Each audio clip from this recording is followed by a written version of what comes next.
Greetings to all the viewers. The session is going to deal with CSIR-NET Jrf previous year question paper, year 2025, held in the month of June. Here, the concept what we are discussing will be helpful for your government examination preparations and any competitive exam you are preparing for. And also, entrance examinations, research purview, all these levels, the kind of session will be very much helpful. So we are covering previous year question papers, series of sessions you can find at Dr. KAVITHA Chemistry Academy channel, and the content of chemistry is available from the 10th standard to research level, conceptual based, competitive examination based, and also research based. All the different kind of segments, different kind of parameters included with organic chemistry, inorganic chemistry, physical, analytical chemistry, examination point of view, concepts, deep, in-depth explanation regarding the concepts. Everything is available over there. Even engineering chemistry concepts also available over the channel, Dr. KAVITHA Chemistry Academy. You can watch regularly, share with your friends, and subscribe the channel, like the channel, so that we will get the new content every day. Let me start the session. The standard Gibbs energy of the substance refers to the Gibbs free energy of its pure form at this is the question number 53 of CSIR-NET Jrf Chemical Science for the year 2025 June, right? The standard Gibbs free energy of the substance refers to the Gibbs free energy in its pure form at standard Gibbs free energy. We need to identify. For that purpose, we have the temperature must be satisfying 25 degrees centigrade and pressure 1 bar pressure to be applied. Standard Gibbs free energy is designated as G naught, defined as the substance in its standard state. Standard pressure might be 1 bar, and the standard temperature will be 25 degrees in the Kelvin scale to 98.15 Kelvin. So that 25 degrees and the 1 bar pressure are the standard conditions for that standard Gibbs free energy. So that is given in the option number. Temperature 25 only and pressure is 1 bar provided in the option number 2. For question number 53, option number 2 will be the correct answer. Let me move on to next question, 54. The correct option for the real solution formed by this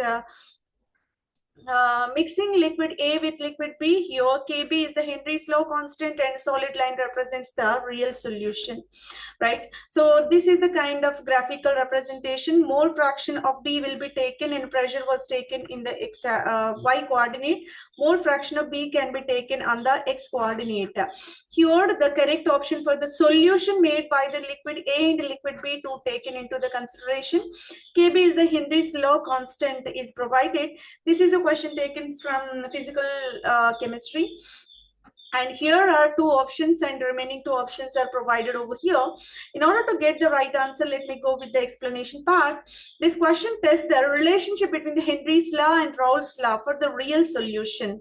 Here, in all the graphical representation, they are providing that solute B. So in case of solute B, Henry's law can be applicable. Henry's law is given by PB is equal to KB and XB. KB into XB, where low concentration B, where a low concentration of B, XB tends to 0. Slope of the real curve must be KB only, because XB when tends to 0, then slope of the real curve must be KB itself. Then XB is equal to 1. If XB is equal to 1, then B becomes PB is equal to PB star. PB is equal to PB star, it will be where XB tends to 1. So this is the way relationship is provided for the concentration of B in the Henry's law. A graph therefore must start from the origin. So it should be start from the origin initially. Slope KB Henry's law. So slope Kb Henry's law should be applied.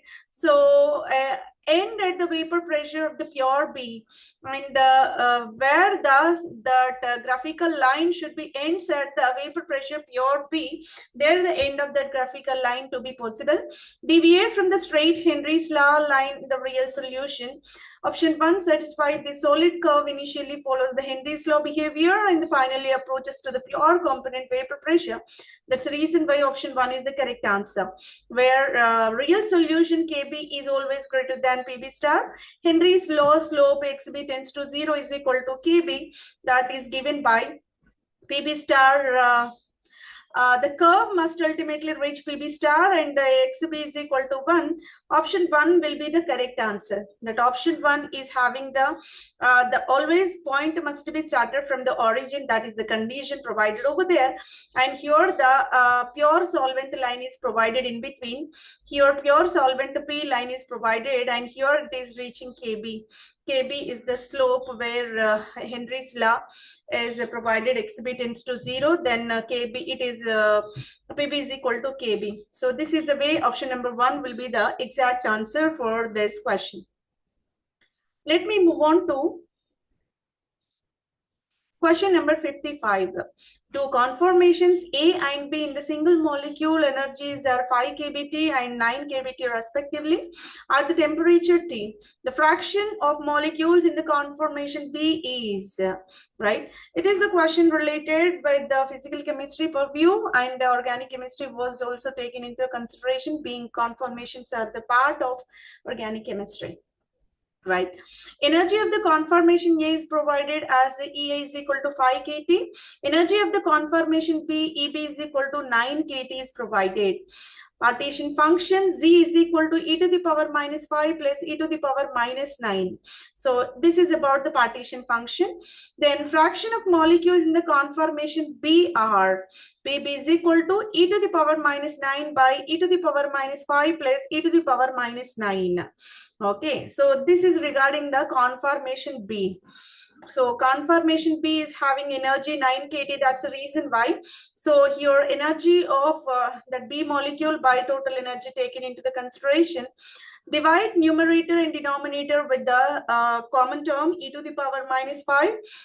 Whenever the division taken place here, the value is becoming e to the power minus 4 by 1 plus e to the power minus 4. Common terms taken as common, and PB is becoming. So here partition function, the fraction of molecules in the conformation B, PB is becoming 1 by 1 plus e to the power 4, right? So 1 by 1 plus e to the power 4. That is provided in the option number 4. For question number 55, option number 4 will be the correct answer. The fraction of molecules in the conformation B to be identified, that is 1 by 1 plus e to the power 4. So 55, option number 4 will be the correct answer. Let me move on to question number 56. Among the following equivalent circuits, A and B for the electrolyte interface, the correct option is two circuits are provided and they are consisting for A circuit and B circuit. In the A circuit, the condition is R tends to infinity. In the condition B, circuit condition B, R tends to 0. If this is the case, what kind of inferences are correct in the options provided? We need to identify. For that purpose, equivalent circuits for the electrode-electrolyte interfaces. So electrode-electrolyte interface can be modeled using equivalent electricity circuit represented in the behavior under alternative current electrochemical importance spectroscopy. Interface consists of two main components. One is double layer capacitance. Second is charge transfer resistance. And the simplest Randless circuit model, RCT and RDL are placed in a parallel line. So double layer capacitance and this charge transfer resistance are placed in a parallel position. Ideal polarization versus ideal non-polarization. And ideally polarizable electrode is one where no charge transfer reaction occurs over the potential range. The current is purely capacitive. Charging by discharging in the double layer. Mathematically, this corresponds to RCT tends to infinity, right? So this is R tends to infinity, then ideally polarizable electrode is possible. Ideally non-polarizable electrode is one where the charge transfer reaction occurs infinity fast and potential is independent of the current. Then resistance to charge transfer is negligible. Mathematically, R tends to 0. So R tends to infinity is ideally polarizable. R tends to R tends to 0, it will be ideally non-polarizable, right? Circuit A. The circuit A shows capacitor C in the parallel with resistor where R is infinity. R tends to infinity. Since R charge transfer resistance is infinity, so ferric charge transfer current can pass through the resistor. So that condition exactly defined ideally polarizable electrode. This is called ideally polarizable, being R tends to infinity. Whereas circuit shows the capacitor parallel with resistor, R tends to 0. Then ideally non-polarizable electrode is possible for circuit B. Both are satisfying. A is ideally polarizable, B is ideally non-polarizable. That is given in the option number 3. For question number 56, option number 3 will be the correct answer. Move on to next question. Question number 57. The activation energy and enthalpy change in the reaction hydrogen reacted with iodine giving rise to 2Hi respectively are 167 kilojoules per mole and -8 kilojoules per mole. Assuming pre-exponential factor for the production and decomposition of Hi to be same at all temperatures, the correct option is Kp and Kd are the rate constant production and decomposition of Hi respectively. This is a question taken from physical chemistry and Arrhenius equation based question. It will be activation energy and enthalpy change for the reaction iodine and hydrogen and iodine reaction giving rise to 2Hi are provided. Kp-Kd relationship to be determined. For that purpose, first of all, we need to write Arrhenius equation. K is equal to A into e to the power minus Ea by RT. K denotes rate constant. A is the pre-exponential factor. Ea is the activation energy. R is the gas constant, and the temperature must be measured in the Kelvin scale T. If two reactions have different activation energies, one with higher activation energy having greater sensitivity for the temperature change. This point we need to remember. Higher activation energy having higher temperature change. This means rate constant changes more significantly with the temperature. Because Arrhenius equation mainly deals with how the rate constant will be affected by the change in temperature. That relation is provided by the Arrhenius equation. For that purpose, we have the reaction hydrogen iodine giving rise to 2Hi. Activation energy is provided as 167 kilojoules per mole. Enthalpy change delta H is manifested as -8 kilojoules per mole. This indicates what? Our reaction is the exothermic one, and energy profile indicating that reverse reaction. Activation energy of the reverse reaction, if you are considering, this is a forward reaction. If you are reverting the entire process, activation energy of the reverse reaction is taken as combining these two, 167 plus 8, 175 kilojoules per mole energy is possible. Since reverse reaction having higher activation energy in comparison to the forward reaction, so that rate constant for the Kd decomposition will be more sensitive to temperature change compared to the forward reaction product formation, right? So here what we are observing, for the forward reaction, activation energy is indicated as 167. For reverse reaction, activation energy is indicated as 175. As we already were, more the activation energy, greater will be the rate constant. That's the reason why here reverse reaction, that is Kd decomposition, is having higher impact over the rate constant in comparison to this rate of forward reaction, that is a product formation. So Kd changes more rapidly with the temperature than Kp is the right representation that is provided. Kd changes more rapidly with the temperature than Kp, that is given in the option number 2. For question number 57, option number 2 will be the correct answer. Move on to question number 58. For the reaction potassium plus bromine giving rise to potassium bromide and bromine, the rate constant can be described as K is equal to A experimental minus EA by RT. Choose the correct option regarding the activation energy and pre-exponential factor AE obtained from the experiment, and the even theoretical values also provided using collision theory. Again, it is a question taken from Einstein Arrhenius equation only. Again, it is a part of physical chemistry Arrhenius equation based question. If this is the case, then what's the relation between this activation energy, then a rate of pre-exponential factor, theoretical and experimental? That relation we need to understand. For that purpose, we have again Arrhenius equation, KT is equal to AT into experimental minus EA by RT. This is theoretical rate constant. T tends to theoretical value. AT is the theoretical pre-exponential factor estimated using collision theory experimentally. Actual this pre-exponential factor, that means experimentally calculated value, always less in comparison to the theoretical value. The reason behind this experimental less than theoretical is all the collisions may not give stress to the products because some orientation issues may be there, and the energy competence also matter for the collision. All the collisions may not giving a productive output.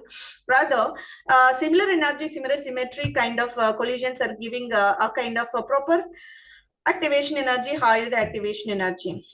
Steric factor also matters. Steric factors, so if steric factors are not operated, then only collisions are giving rise to a proper kind of a reaction. So that steric factor also matter for this one. So steric factor rho value must be less than 1 in general, then only the collision will be possible. For the given reaction, potassium upon reacting with the bromine molecule, there is a formation of potassium bromide in addition to the bromine as a byproduct. So the classic harpoon mechanism is followed over there, and the alkali metal like potassium is supposed to be treated with the halogen, that is a bromine, and the electron transfer occurs over the distance between the minimal activation barrier. Whenever this reaction is carried, minimal activation barrier will be there. That's the reason the reaction is normally accomplished within the short span, and conveniently being a minimal activation barrier will be accompanied by this reaction. That's the reason the activation energy is slightly greater or is equal to 0. Where the small or near 0 value is there, being activation energy is very small and the reaction is very spontaneous in nature. And as we already were, the theoretical pre-exponential factor is greater than the experimental value because of some reasons like energy parameters and the orientation of the molecule, and the steric hindrance also matters for this one. These two conditions are satisfied for the reaction potassium reacted with the bromine, giving rise to potassium bromide. Theory overestimates due to ignoring inefficiencies. That's the reason why activation energy must be greater or is equal to 0, and the theoretical pre-exponential factor always greater than experimental pre-exponential factor. These options are satisfied in option number 4. For question number 58, option number 4 will be the correct answer. Let me move to next question. Question number 59. The colloidal solution, the zeta potential is the electrical potential at the.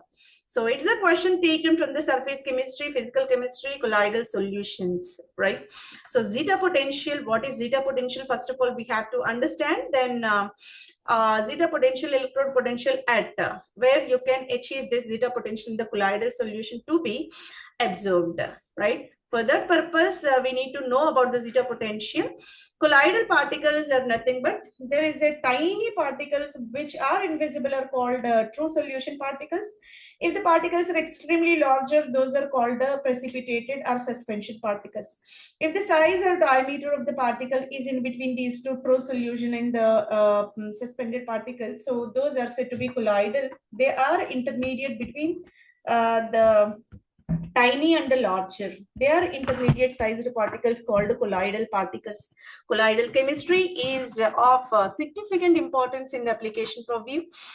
And collider particles often acquires the electrical charge. Whenever colliders are moving, they are acquiring the charges over their surface, leading to the formation of electrical double layer. Some of the particle may accompanied by the positive charge and some other may associated with the negative charge over there, so that electrical double layer will be originated within the colloidal solution, being these are electrically charged particles. And this double layer, there is a possibility for the stone layer and the diffuse layer. Stone layer is nothing but tightly bonded layer counter ions closer to the particle surface. All the particles are very tightly bonded and the counter ions closure to the particle surface is possible. That is called a stone layer. And another diffuse layer will be there. The more loosely bonded layer, it will be ions are further free in order to move on the surface. One is firmly bonded and either is loosely bonded. Firmly bonded is called stone layer and the loosely bonded is called diffuse layer. So this is said to be an electrical double layer. The interface between the firmly attached ions and the diffused ions within the colloidal solution is said to be shear surface. Wherever the stone layer and diffusion layer are interfering with each other, that surface region is said to be shear surface. Potential that existing between the shear surface is called zeta potential. Zeta potential is due to the charges over the colloidal solution when they are interfering together at different edges. That is said to be zeta potential. The zeta potential is important because it indicates the stability of the colloidal solution. So if zeta potential is not there, such attractive forces may not be generated and that may not become stable. Measure at the radius of the shear surface, which separates the moving particles and the surrounding fluid. It's not all the radius of the collider particle itself, nor the stone layer or the outer boundary of the diffusion layer. Rather, zeta potential is the electrical potential or the radius of the shear surface. Shear surface is originated in between that loosely bonded layer and the firmly bonded layer. So that it is exactly a radius of the shear surface is the right answer. That is provided in the option number 3. For question number 59, radius of the shear surface, option number 3 will be the correct answer. Let me go to next question, 60th one. The density, mass, and unit cell edge length of the crystalline solid Xr 2.7 gram per centimeter cube and 27 gram per mole and 400 picometers respectively. The crystal solid crystal lattice of X is. This is a question taken from physical chemistry in specific solid state chemistry, and we need to identify what kind of crystal lattice is there if density, mass, and unit cell edges are provided to you. According to the solid state chemistry relationship between the density and the unit cell parameters, we have a formula. Density indicated with the symbol rho is equal to Z into M by Na into A cube. Z denotes what number of atoms per the unit cell. Rho is the density in gram per centimeter cube, and M is the molar mass in the gram per mole, and Na is a Avogadro number, that's the fixed value, 6.022 into 10 to the power 23 moles per moles, and A the edge length that is mentioned in centimeters. So this is the formula for the density. So this density is related with this number of atoms in the unit cell and molecular weight, Avogadro number, and edge length. Using this formula, it's possible to calculate number of atoms in the unit cell. For that purpose, rho value is known to you. That is the density, 2.72 gram per centimeter cube. And molar mass is provided as 27 gram per mole, and A value is 400 picometers to be converted into centimeters. 4 into 10 to the power minus 8 centimeter the value is. If you are substituting all the known terms over this formula of density, it's very important to determine this number of atoms in the unit cell Z. Z is equal to rho into Na into A cube by M. M is the molar mass, right? So here rho value is 2.72 and Na value is Avogadro number, that is 6.022 into 10 to the power 23 A cube. A value is 400, so that 400 can be converted into centimeters. 4.00 into 10 to the power minus 8, being it is cubed, so that you can put a cube value on its power. Okay, and here divided with the molar mass, that is 27. If you are calculating the entire numericals present in this formula, so that Z value is indicated as 4. Z value is calculated as 4. Z means the number of atoms in the unit cell. If Z value is indicated as 4, that crystal structure is occupying face-centered cubic lattice. Face-centered cubic lattice is provided in the option number 1. For question number 60, option number 1 is the right answer. Let me move on to next question. The option showing the correct Berry pseudo rotation is. Correct Berry pseudo rotation to be identified. First of all, we have to know what is Berry pseudo rotation. The right answer will be wherever you are finding second and third, these are existing. So first of all, basically, if you are observing the geometry of the molecule, trigonal bipyramidal geometry is located. Ligand 1, ligand 5, ligand 4 are laying in the equatorial position. Ligand 2, ligand 3 are inclined toward the axial position around the central metal. If you're observing this trigonal bipyramidal geometry, second and third ligands are moving towards one side, and fourth and fifth ligands are moving in the opposite direction. If this is the case, so there is a movement of second, third ligands toward the forward side, and the fourth, fifth ligands backward side. This is the transition state you can clearly observe. After that transition state, there is interconversion. Second, third ligands are coming out, fourth, fifth ligands are coming inside. This is the way interconversion taking place between the axial to equatorial, equatorial to axial position. That is said to be Berry pseudo rotation. In order to explain this Berry pseudo rotation mechanism, Berry pseudo rotation is the lowest energy intermolecular mechanism that interconverts axial equatorial ligands, especially in the trigonal bipyramidal molecular geometry when you are taking Pascal pentafluoride process. Trigonal bipyramidal geometry temporarily passes through the square pyramidal. In between we have that intermediate state, right? That is called a square pyramidal, and that is the transition state through which 5 ligands are in this transition state, all 5 ligands are occupying the equivalent positions, equivalent distances. Ligand movement taken further, the mechanism involves the specific movement of the ligands. 2 axial ligands are bent towards equatorial plane.